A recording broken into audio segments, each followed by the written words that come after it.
কালকে মোটামুটি দুপুরে 4টা সাড়ে 4টার থেকে মারাত্মক বৃষ্টি হয়েছিল শিলিগুড়িতে। আর যেহেতু আমার ঘরে কোনো রকমের মাছ, মাংস, ডিম কিছুই ছিল না রান্না করার মতো, এমনকি সবজিও ছিল না, তাই আমি ভাবলাম যে আমি গিয়ে বাজারটা করে আসি।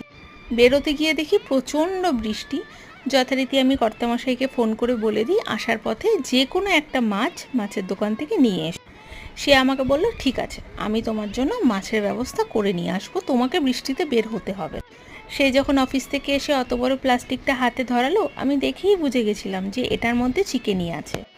আমি যখন জিজ্ঞেস করলাম, চিকেন এনেছো কেন, মাছ কোথায়? আমাকে বললো, এত বৃষ্টি পড়েছে, বৃষ্টির মধ্যে সমস্ত মাছের দোকান বন্ধ হয়ে গেছে, শুধুমাত্র এই একটাই মাংসের দোকান খোলা ছিল, তাই তোমার জন্য মাংসটাই নিয়ে এসেছি। আমার কর্তামশাই মাছ একদম ভালোবাসে না, কিন্তু মাংস ওকে রোজ দিন মাংস বানিয়ে দিলেও রোজ দিনই আনন্দ সহকারে খাবে। যাক, এনে